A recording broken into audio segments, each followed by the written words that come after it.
En el caso de los impuestos, que es el segundo rubro de la ecuación, encontramos que Colombia, si bien en noviembre del año pasado se dictó un decreto que bajó los aranceles y acabó con el nivel del 20%, en Colombia los aranceles siguen siendo muy altos, contrario a lo que la gente piensa, que Colombia es un país abierto, que Colombia se abrió al mundo. Eso no es cierto. Colombia es catalogado por el Banco Mundial y por los organismos internacionales como apenas un país de economía medianamente abierta. En Colombia sigue habiendo aranceles muy altos y sobre todo hay muchos niveles arancelarios. La gente tiende a simplificar. Países como Chile tienen un solo nivel arancelario, uno solo. Todo paga lo mismo, creo que es 8 o 9%. Nosotros tenemos 0, 5, 10, 15. Ya el 20, gracias a Dios, se eliminó, pero tenemos niveles del 20 para algún tipo de camiones y de 35 para vehículos. Es decir, tenemos los aranceles más altos del mundo en vehículos y en el resto de aranceles seguimos teniendo una estructura arancelaria y muy dispersa. Nuestros aranceles comparados con los países que de alguna manera le jugamos al capitalismo y al libre comercio, entre comillas, como Chile, Perú y México, pues nuestros aranceles siguen siendo muy altos y esto es un caldo de cultivo. Ahora lo vamos a ver para qué. Y esa excesiva regulación que ya vimos y los altos aranceles pues llevan a que algunos funcionarios, muchos, pocos, yo no lo sé, pero en el tema aduanero es bastante complejo, aquí lo acaba de decir el doctor Juan Ricardo Ortega, esto se presenta a que el funcionario tenga en sus manos a merced, en algunos casos, en muchos casos, a empresarios y tengan una gran capacidad para manejar los niveles de discrecionalidad que esto les da. Esos tres elementos de la ecuación estimulan al contrabando.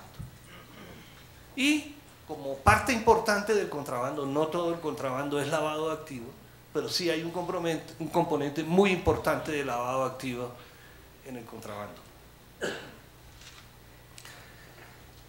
Eso no significa que, pienso yo es otra equivocación, que al haber activos sucios o lavado de activos en el contrabando, el problema se quiera solucionar desde el punto de vista policíaco. No, es un tema que requiere de otro tipo de soluciones, por supuesto también el policía. Yo les voy a ilustrar lo que pasa con dos casos, que es el caso de los licores y el caso de los cigarrillos, pero en todos los segmentos de la economía colombiana hay mucho contrabando. Aquí hay aviones de contrabando, hay carros de contrabando, hay camiones de contrabando, hay medicinas de contrabando, hay computadores de contrabando, hay muebles de contrabando, hay ropa de contrabando, todo hay en mayor o menor grado contrabando, pero hay dos sectores que por su especificidad, por la homogeneidad de los productos, resulta relativamente más fácil hacer unas estimaciones. Es el caso de los licores y los cigarrillos. En el caso de los licores, la fuente de toda esta información es de la Asociación Colombiana de Distribuidores de Licores. Es un gremio que agrupa y que también todos sus afiliados son miembros nuestros, a los principales distribuidores de licores importados, envasados en origen. Es un objetivo legítimo de los gobernadores, de las autoridades y del gobierno nacional. En este caso de los licores, como ustedes saben, los impuestos al consumo están delegados, están, digamos, se ceden a los departamentos como fuentes de recursos y es apenas obvio, apenas legítimo que los gobernadores requieran pues, de más recursos para poder desarrollar sus actividades y para poder financiar sus gastos. Y para esto presionan permanentemente, eso es perfectamente legítimo también, a las autoridades y al Congreso para que se suban los impuestos al consumo. En vista de antes del año 2002, en vista de los menguados recaudos que tenían los departamentos por concepto de impuestos al consumo de licores, y en el caso de los cigarrillos también, se le ocurrió al gobierno de turno en el año 2002, en una reforma tributaria, bajar esos impuestos. Eso en ese momento fue herético, fue difícil de manejar, pero siempre se dijo, lo que siempre se afirma en materia económica, que más tasas, más tarifas, no significan mayores recaudos. llega un momento en que las tasas tienen un efecto negativo y los recaudos caen por más que las suban. Y que todo lo contrario, ahí, cuando se bajan las tasas o las tarifas de impuestos, tienden a aumentar los recaudos. Eso se hizo en el año 2002 y los resultados fueron los siguientes. Entre el 2002 y 2010, los recaudos por licores importados aumentaron un 524%. Y eso significa más o menos que subieron a un 25.7% promedio anual. Esas tasas no las ve uno en ninguna parte del mundo. La economía china crece al 10, al 12, ¿no? Crecer un recaudo de impuestos en un 25% promedio anual es una cifra importante. Los aranceles, que es el otro impuesto que se cobra en esa importación, se incrementaron en 76%.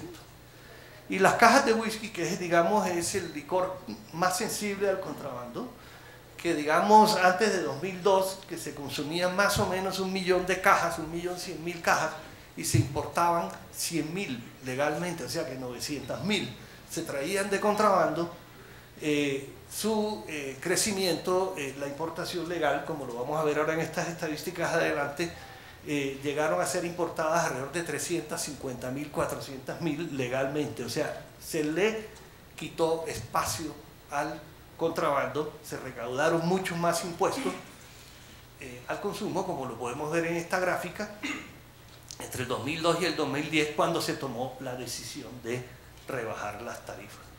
El whisky es una de las cosas que más se contrabandea en Colombia. Se le dio un golpe duro al contrabando con las bajas de las tarifas, con la rebaja de las tarifas, además esto pues no solo es un tema de contrabando, sino que el consumo de licores de mala calidad permanentemente tiene problemas para la salud de muchos colombianos, afecta los costos de la salud pública, o sea, tiene una gran cantidad de costos ocultos en los temas laborales. El guayabo del lunes no es lo mismo con un whisky de buena calidad que con un whisky de mala calidad. Entonces, pero lo que podemos mirar, digamos, objetivamente, que el Fondo Cuentas del Ministerio de Hacienda, es cómo crecieron los impuestos, el recaudo de los impuestos al consumo, que es la línea azul, y el recaudo de los aranceles, que es un impuesto muy bajo, pues permaneció más o menos constante, pero el que va dirigido a los gobernadores creció radicalmente. Sin embargo, en 2008 el Congreso volvió, por esta presión de los gobernadores, que vuelvo y digo, consideramos legítima, de ninguna manera la estamos criticando negativamente, aunque hacemos ver los efectos nocivos que puedan tener, se volvió a subir. Se volvieron a subir los impuestos al consumo porque los gobernadores requieren de más recursos. Una caja de whisky, la caja de whisky importado en el año 2008 pasaron de 395.000 legalmente importadas, lo que yo les decía, lo que se venía importando legalmente, subieron en 2009 a 403.000, pero ya en 2010 cayeron a 351.000 cajas. Lo que les decimos, la subida de la tarifa tiene inmediatamente un efecto contrario en la importación del whisky legal, que no se deja de tomar whisky, el país no deja de tomar whisky. La gente no puede creer que porque se prohíba o porque se aumentó el arancel, la gente dejó de consumir whisky. No, se siguen consumiendo el 1.200.000, 1.100.000 cajas de whisky. Lo que pasa es que los proveedores cambian. Y esto tiene unos efectos muy grandes para la finanza de los departamentos, como los tiene para la salud pública y los costos laborales, en fin, una gran cantidad de costos ocultos que esto tiene. Así como también cuando se bajan, estos recaudos suben. Ni la subida puede ir más allá de determinado límite, ni la bajada puede ir allá también más allá de determinado límite, porque bajarlas a cero tampoco va a crecer el consumo del whisky de manera ilimitada. Ese es el primer caso en que nosotros le decimos, por favor, los altos impuestos afectan el negocio, estimulan el negocio del contrabando, que no es más que un negocio con una altísima rentabilidad, en detrimento de la economía nacional, de la salud pública y de muchos otros elementos. En el caso de los cigarrillos, que les hago mención, esta información viene de Nielsen. En el caso de los cigarrillos, se incrementó en el año, se incrementaron los impuestos al consumo, en la misma ley o en una ley similar que fue a la de los licores, pasó de 486 pesos a 690 pesos por cajetilla, lo que significó un aumento del 42% en el impuesto al consumo. Esto obviamente empieza a tener unos efectos negativos. Los cigarrillos de contrabando se traen a unos precios muy económicos. Mientras una cajetilla legal vale más o menos 1.500 pesos, ya yo gracias a Dios dejé de fumar hace como 20 años, pero los que fuman no creo que las estén consiguiendo muy baratas, mientras que una de contrabando puede estar del orden de los 1.000 pesos. O sea, aquí existe una gran diferencia de precio entre un producto legalmente importado y un producto importado legalmente. El producto, si bien en muchos casos no es el mismo, porque el origen del contrabando no es el mismo, empieza a marcar unas diferencias muy grandes.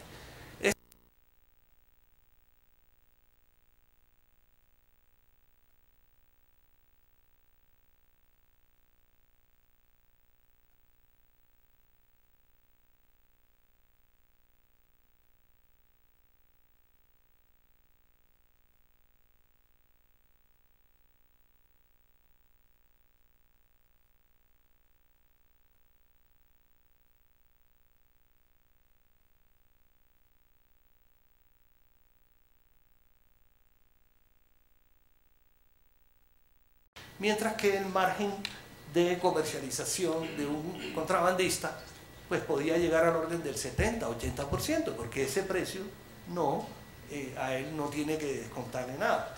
Ustedes veían, y es mi temor que si esto vuelve a estimularse, esta subida de impuestos, vuelve a estimularse, ustedes se acuerdan que uno encontraba vendedores de cigarrillos en todas las esquinas, con cajetillas, 3 de la mañana, con la temperatura a 5 grados, con los niñitos al lado, con la familia. ¿Por qué hacían eso? Porque la rentabilidad era muy grande. Y donde hay una rentabilidad muy grande, la gente pues se mata por ganarla. Todos somos seres racionales, tanto para consumir como para comerciar. De tal manera que ustedes vieron que eso hace muchos años desapareció. Los niveles de contrabando en Colombia, después de 2002, según las tabacaleras, eran tan insignificantes que en algunos casos se podía medir por debajo del 1%. Dejó de ser un problema. Hoy ya nosotros vemos como de 2009, donde el contrabando se estimaba en 1.6% del mercado total, hoy estamos hablando del doble, 3.5%. Es decir, si esto sigue así y no lo paramos, y no lo vamos a parar con policías, y no lo vamos a parar con leyes diciendo que se prohíbe el consumo, esto probablemente vamos a mirar sus efectos, vamos a ver cómo se comportan los vendedores, pero si ustedes empiezan a ver por ahí en las esquinas vendedores de cigarrillos, es porque la cosa va muy mal. Y va muy mal porque le estará afectando a los departamentos sus ingresos. Aquí está lo que es pues, el mercado de cigarrillos, en fin, y una estimación que hace Nielsen de lo que podría ser. Yo conozco cifras de una tabacalera donde dice que hoy ese contrabando puede estar siendo ya el 16% del mercado. Sin embargo, pues no es una cifra que yo tenga aquí para sostener. Pero lo que sí mide Nielsen, que es una entidad independiente muy seria, muy conocida, es que ya hoy podríamos estar hablando de un 3,5% del mercado de contrabando. Para darles una idea, en el año 93, cuando nosotros hicimos eso hace casi 20 años, esa estimación, más o menos la mitad del mercado nacional venía de contrabando. O sea, un 50% del consumo. Si esto sigue creciendo, pues se volverá crítico. Los orígenes del contrabando, pues es que hay muchas falsificaciones que vienen de Asia. No necesariamente son el mismo producto que pueda ser comprado por un tercero en un país cualquiera y traído por acá. Se meten por La Guajira, se meten por la zona de Urabá, entran por la frontera colombo-venezolana. El caso de La Guajira de Maicao, lo que llaman la zona de régimen aduanero especial de Uribia, Maicao y Manaure, es que ahí se pueden traer legalmente. Usted puede traer todo lo que quiera ahí de licores. Tienen unos cupos, digamos. un cupo que llega a 1 millón, en el caso de whisky, si mal no recuerdo, es como 1 millón de botellas de whisky, eso da 100.000 cajas. Pero el compromiso es que tienen que exportarlo a otro país. Obviamente todos sabemos que eso no se exporta a ningún otro país, pero tiene ese mascarón y es difícil porque tiene un amparo legal. Hay también contrabando procedente de Paraguay, de Uruguay, en fin, hay muchas vías. Cuando el negocio es tan bueno y la rentabilidad es tan grande, hay gente que está dispuesta a correr el riesgo y matarse por introducir ese producto a otro mercado. Además, corriendo un riesgo muy bajo, prácticamente inexistente, de que sea judicializado y que sea puesto preso. Yo que este datico lo metí aquí porque en alguna intercambio que tuve con Juan Ricardo Ortega, que es una persona muy informada y muy argumentadora, me dice, es que en Nueva York le metieron un impuesto, no sé qué, de cuántos tamaño a una cajetilla de cigarrillos en Nueva York, de tal manera que una cajetilla de cigarrillos en Nueva York vale $20, por decir cualquier cosa. Aquí vale $1, un poquito menos de $1. Y no hay tanto problema. Y la verdad es que sí existe un gran contrabando de cigarrillos. Aquí no está el dato de Nueva York, pero aquí están países como Canadá, donde el 30% del mercado es de contrabando. Los altísimos impuestos que se ponen allá, muy seguramente no para recaudar para los estados o para las provincias, como las llaman ellos, sino simplemente porque hay gente que cree que subiendo los impuestos se va a desestimular el consumo y entonces eso va a dejar que mucha gente fume. La verdad es que simplemente lo que hay es que hay ahora en el Canadá un 30% de su mercado es suplido o es suministrado por mercancías de contrabando. Es decir, la gente no deja de fumar porque la cajetilla sea más alta. Los que alguna vez tuvimos la fortuna de haber podido dejar de fumar, simplemente es porque un día tomamos una decisión. Cuando uno tiene un vicio, hace todo lo posible por conseguirlo. Gracias a Dios con el cigarrillo, pues el tema de la violencia no es tan grande, pero en los casos de drogas más fuertes, lógicamente hay gente que está dispuesta inclusive a matar o a robar, como lo vemos todos los días. Aquí países como Brasil, Alemania, Turquía, Vietnam, Sudáfrica, Rumania, el Reino Unido, 24% de los ingleses fuman cigarrillos de contrabando. Y eso no le cabe a uno en la cabeza que esto esté pasando. Muy seguramente muchos contrabandistas pues hacen su gran negocio también en cualquier país del mundo. De tal manera que subir los impuestos de manera también, digamos, irracional, digámosle ese nombre que a veces puede sonar duro, con el fin de lograr resultados, digamos, en el consumo o en el recaudo, muchas veces lo que tienden es a lograr el efecto del contrario. De tal manera que nosotros como comerciantes, FENALCO, es un gremio pues que aglutina a los comerciantes del país, mayoristas, minoristas y en todas las gamas de negocios que hay, creemos, y lo hemos venido insistiendo muchos años, en que mientras no se trabaje en esos 3 rubros, en el tema de la desregulación para tener mayor transparencia, mientras no se racionalicen los impuestos de aduana y los impuestos al consumo en general, todos, y realmente no se reduzca, y eso no conlleve a una reducción de la discrecionalidad de los funcionarios públicos, digamos, esto es una pelea que la estamos dando en el sentido equivocado. Estos no son los únicos elementos que intervienen en la lucha contra el contrabando, pero sí creemos que estos son objetivamente, o sea, medibles, son 3 elementos determinantes que sin ellos es muy difícil lograr unos resultados en el contrabando y como tal, por supuesto, en el lavado de activos. Muchas gracias.